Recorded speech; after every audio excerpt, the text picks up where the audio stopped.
Professor Dodson, you joined us last week commenting on these programs that were available to companies like the ones that you advise. You gave the program so far a C- or maybe a D+ 1 week ago. Have your grades improved at all since then?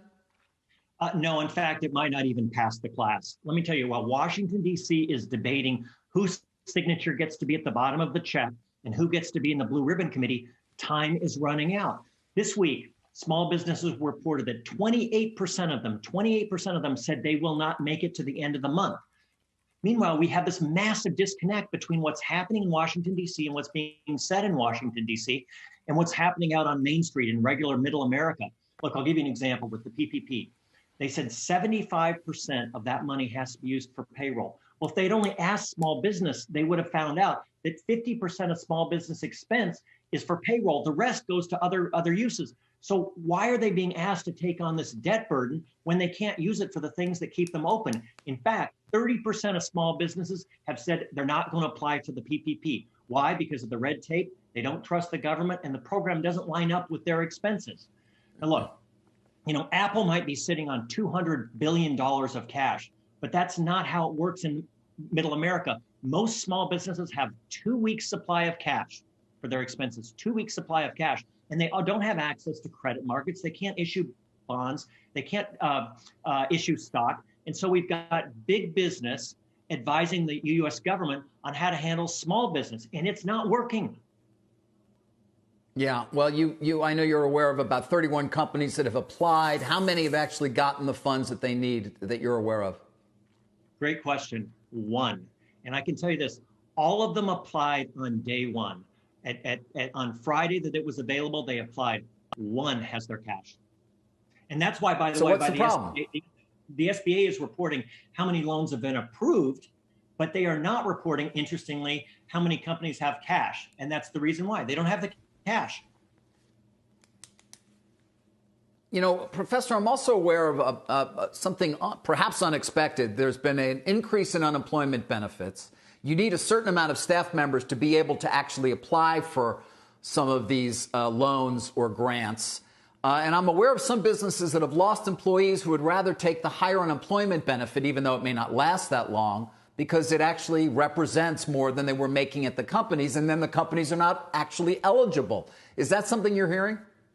Oh, exactly. And that's the perverse thing that's happening. And again, it's why no one in Washington, D.C. or in Manhattan bothered to ask what's happening in middle America. So if you make, depending upon the state, if you make around $50,000 a year or less, you're better off taking the unemployment benefits, which is insane. So now you've got employees are making this difficult choice. Well, would I rather be laid off? Do I want to quit? What should I do? Companies are facing the situation where they say, well, I've got a PPP loan, which doesn't really work for me. Maybe I'm actually better off laying off my employees. They want to be laid off to see what happens. And then what happens at the end of the 8 weeks? What's going to happen at the end of the 8 weeks is there's a cliff. And no one's thought about that cliff. So while Washington, D.C. is arguing about who's responsible, whether it's the governors or the IMF or the World Health Organization, no one has told small business what happens at the end of those 8 weeks. Understanding, David, that this is the bank's fault or the policymakers in Washington's fault when it comes to fast tracking those loans into the hands of small business owners?